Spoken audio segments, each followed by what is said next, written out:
Alors le Talmud en français. Alors, Shabbat.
C'est en direct, hein.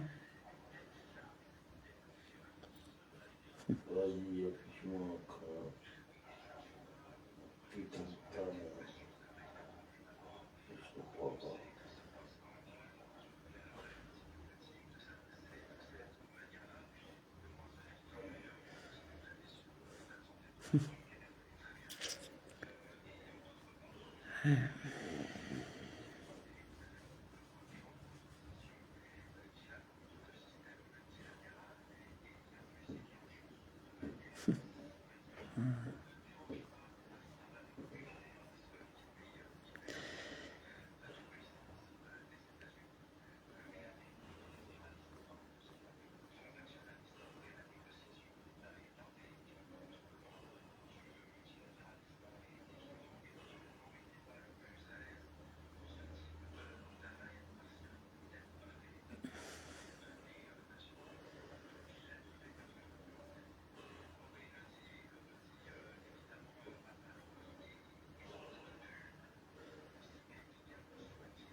J'étais trop loin. Excusez-moi.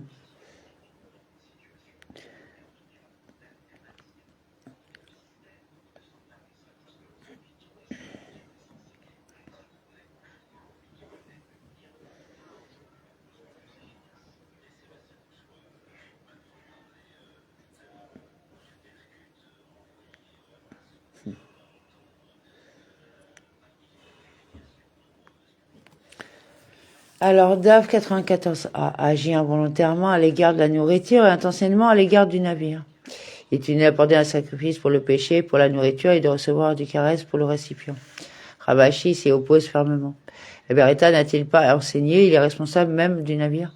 Apparemment, la responsabilité pour la nourriture et la responsabilité pour le navire sont identiques. Rabashi a plutôt dit, cela fait référence à un cas où l'on a agi inconsciemment à la fois en ce qui concerne ceci, la nourriture, et en ce qui concerne cela, le récipient. Et il a pris conscience d'une transgression, puis il a pris conscience de l'autre transgression. Et la décision dépend du différend entre Rabbi Yohanan et Rabbi Shimon ben Laski cité ci-dessus concernant la question de savoir si celui qui a involontairement commis 2 fois une seule transgression et a pris conscience de chacune séparément est susceptible d'apporter 2 offrandes pour le péché. Nous avons appris dans la Mishnah, celui qui transporte une personne vivante sur un lit est exempté même de transporter le lit. La Gemara suggère, disons que la Mishnah est conforme à l'opinion du rabbin Nathan et non à l'opinion des rabbins, comme cela a été enseigné dans une Beretta. Celui qui exécute un animal domestique, un animal non domestiqué et les oiseaux introduits dans le domaine public le jour du Shabbat sont responsables, qu'ils soient vivants ou qu'ils soient abattus. Rabbi Nathan dit, pour le transport d'animaux abattus, il est responsable, et pour le transport d'animaux vivants, il est exempté car un être vivant se porte. Un être vivant tente d'alléger le fardeau de celui qui le porte et participe ainsi à l'acte de porter. Rabba a dit, la Mishnah peut être comprise même si vous dites qu'elle est conforme à l'opinion des rabbins.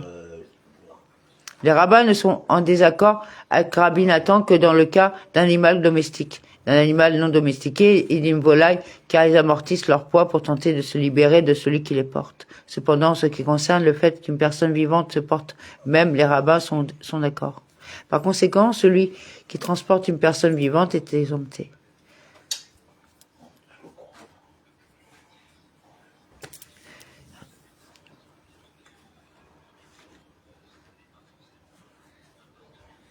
Rabada bar Ava dit à Rava. Et à propos de ce que nous avons appris dans une Mishnah qui est interdit de vendre des animaux de très haut gentil, pour éviter une situation où des animaux appartenant encore à un juif seraient prêtés à un gentil qui effectuerait travailler avec eux le Shabbat. Mais Ben Betera autorise la vente d'un cheval à un gentil. Et cela a été enseigné dans une Beretta. Ben Beretta autorise la vente d'un cheval pour le monter, parce que le cheval accomplit un acte pour lequel on n'est pas tenu d'apporter un sacrifice pour le péché, car monter à cheval n'est pas en réalité un travail interdit. Rabbi Yohanan dit, Ben Betera et Rabbi Nathan ont dit la même chose. Ils estiment tous deux qu'un animal portant un cavalier sur le dos n'est pas considéré comme porteur d'un fardeau. Et si vous dites que les rabbins ne discutent avec Rabbi Nathan qu'au sujet d'un animal domestique, d'un animal non domestiqué, d'une volaille, parce qu'ils amortissent leur poids pour tenter de se libérer, pourquoi Rabbi Yohanan a-t-il dit spécifiquement que Ben Betera et Rabbi Nathan étaient d'accord?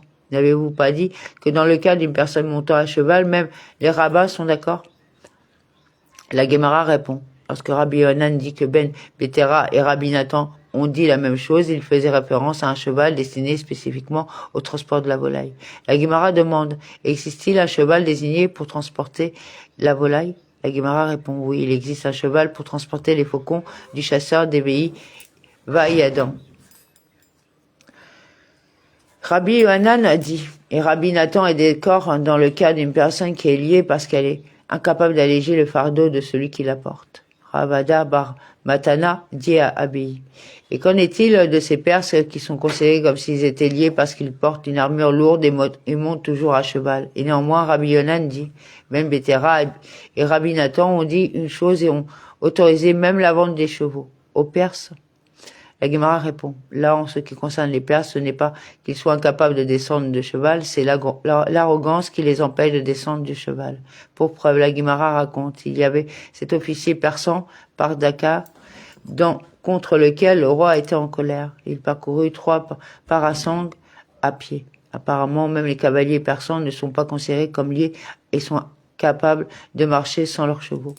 Nous avons appris dans la Mishnah que selon le premier Tana, celui qui transporte un cadavre sur un lit est responsable, et de même celui qui effectue le prélèvement d'olive sur un cadavre ou le prélèvement d'olive sur une carcasse d'animal ou le prélèvement de lentilles sur un animal rampant est responsable. Rabbi Shimon le considère exempté.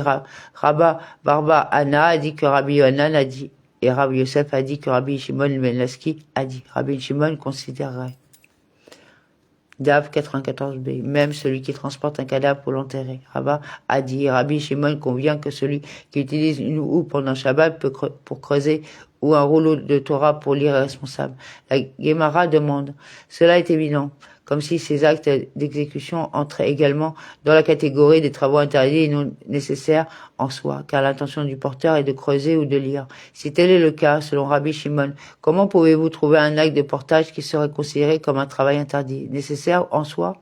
La Gemara répond néanmoins, il y a un élément nouveau dans la déclaration de Rabba. Ne dites pas que Rabbi Shimon considère quelqu'un comme responsable uniquement dans le cas où l'on exécute un objet pour le bien de celui qui le porte ainsi que pour le propre bien, par exemple dans le cas où l'on utilise une houe pour son propre bien, pour l'amour de soi afin d'aiguiser sa lame, et pour le bien de celui qui le porte afin de creuser avec, ou bien on a sorti un rouleau de la Torah pour lui-même afin de le réparer pour l'amour de celui qui le porte, pour y lire. Par conséquent, Rabba nous enseigne que Rabbi Shimon considère quelqu'un comme responsable de l'exécution d'un objet même lorsqu'il est porté uniquement pour lui-même et non pour l'objet. La Gemara raconte qu'il y avait un cadavre dans la ville d'Erokera et Rav Naman bar Israq a autorisé son transport dans une camélie le jour du Shabbat, car pour une raison quelconque, il ne pouvait pas rester là où il se trouvait. Rabbi Yohanan, frère de Mar, fils de Rabbana, dit à Rav Naman bar Israq, d'après l'avis de qui avez-vous permis de déplacer le cadavre vers le Carmélie? Si cela est conforme à l'opinion de Rabbi Shimon, dites que dans ce cas, Rabbi Shimon exempte quelqu'un de l'obligation d'apporter un sacrifice pour le péché. Il subsiste cependant un interdit rabbinique. Rav Naman bar Israq lui dit, par Dieu, es-tu entré dans la compréhension de la question? Même selon l'opinion du rabbin Yehuda, il est permis de transporter le cadavre comme ai-je dit qu'il pouvait le transporter dans le domaine public. Il dit que cela pouvait être effectué dans un carmélie, ce qui n'est interdit que par la loi rabbinique. En ce qui concerne les interdictions de la loi rabbinique, le principe stipule le grand et la dignité humaine car elle l'emporte sur une interdiction de la Torah. Vous ne vous écarterez pas de ce qu'ils vous disent à droite ou à gauche. Deutéronome 17:11.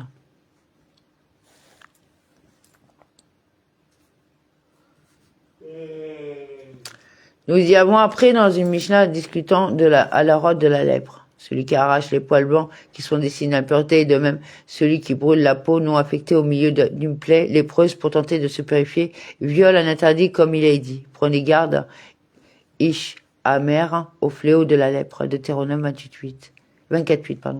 Cette décision repose sur le principe selon lequel le terme Ish Hamer indique une interdiction. À ce sujet, il a été dit, quant à celui qui arrache un des deux cheveux blancs, tout le monde s'accorde pour dire qu'il est responsable car il reste un seul cheveu, ce qui est inférieur à la mesure qui détermine l'impureté, c'est-à-dire des cheveux. C'est à propos de celui qui arrache un des 3 cheveux blancs qu'il y a une dispute entre les Amoraïm.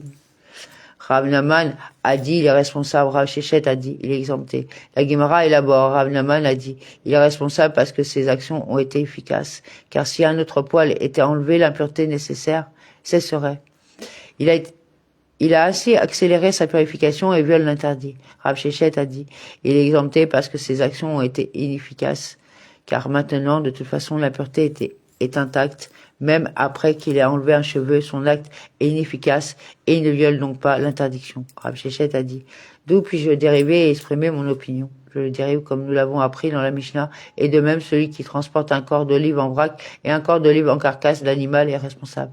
La Gemara précise par déduction, celui qui réalise la moitié d'une olive en vrac est exempté. Quoi n'est-il pas enseigné dans une Beretta, celui qui transporte la moitié d'un corps d'olive est responsable?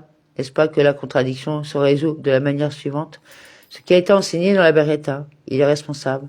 Fait référence au cas où l'on a prélevé la moitié d'un vrac d'olive à partir d'un vrac d'olive. Puisqu'il ne reste plus qu'une olive du cadavre, celui-ci n'est plus une source d'impureté rituelle.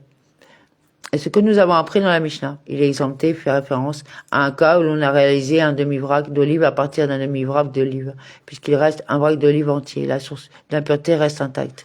Et Rav Naman l'explique différemment.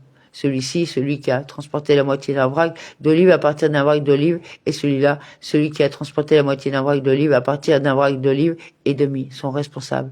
Et ce que nous avons appris dans la Mishnah, il est exempté, fait référence à un cas où l'on a prélevé la moitié d'une olive sur un gros cadavre. Dans ce cas, même Rav Naman reconnaît que son action a été inefficace, puisqu'il n'a pas effectué de mesures déterminant la responsabilité, il est exonéré. Mishnah, ce qui concerne celui qui enlève HLN, on va de même pour celui qui s'épile avec les mains. Et il en est de même pour sa moustache, il en est de même pour celui qui s'épile avec les mains, à sa barbe. Il en va de même pour une femme qui tresse ses cheveux, il en va de même pour celle qui applique du fard à paupières bleues. Il en va de même pour celle qui applique du rougissement, estime le rabbin Eliezer. Ils sont tous responsables car ils ont chacun effectué un travail interdit par la loi de la Torah. Les rabbins ont interdit d'accomplir toutes ces actions en raison d'un décret rabbinique. Aucune des actions ne constitue un travail interdit. Guémara.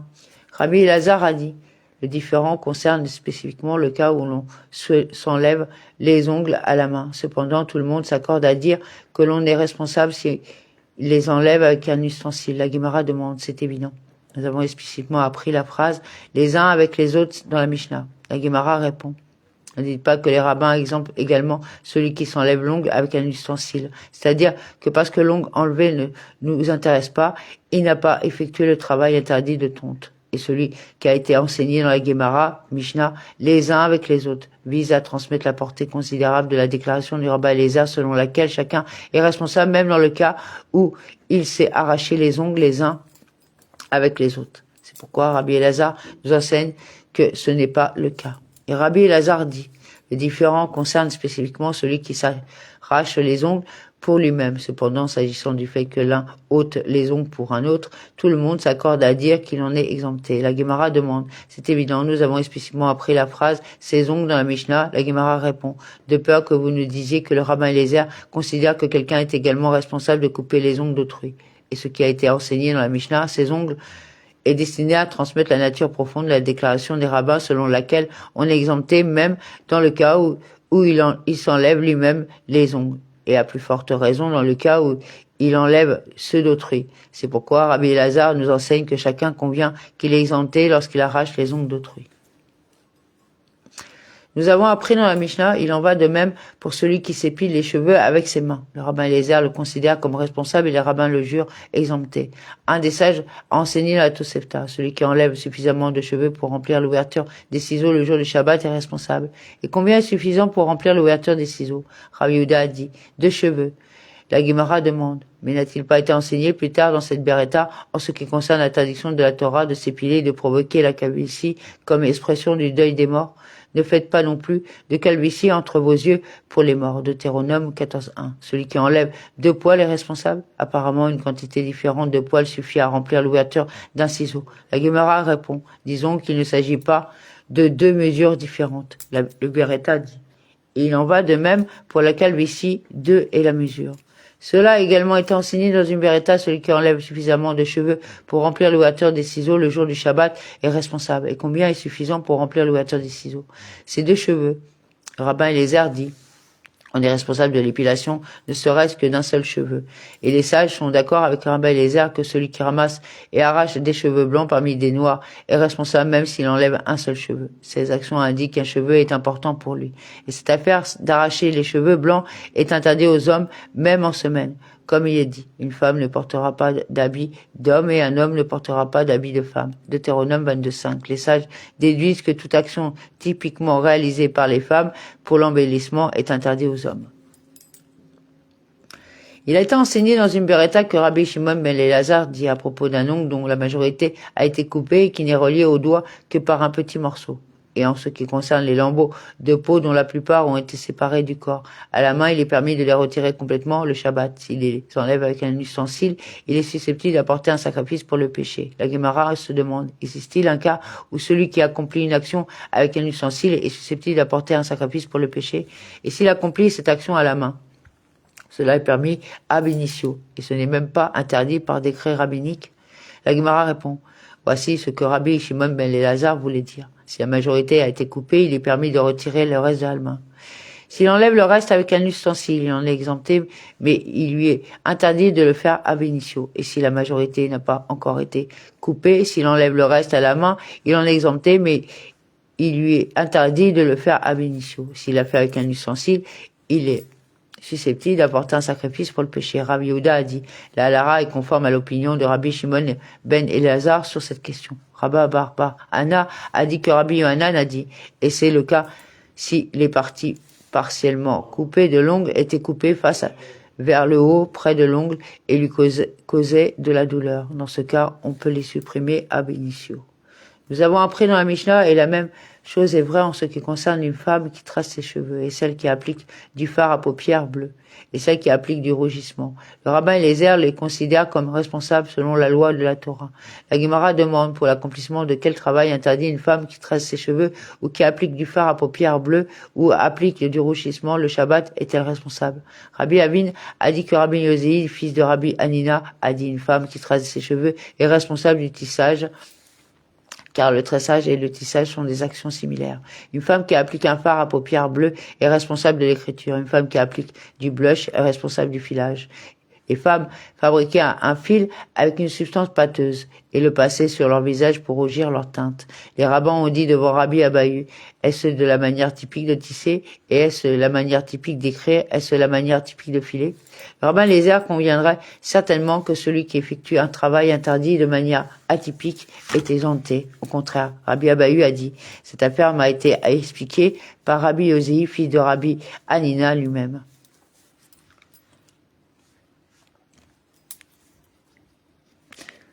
Donc on continuera demain, 95A. Merci, bonne soirée.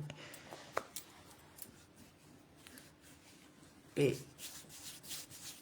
bonne année à tous. Shana Tova. Que nous amène le meilleur.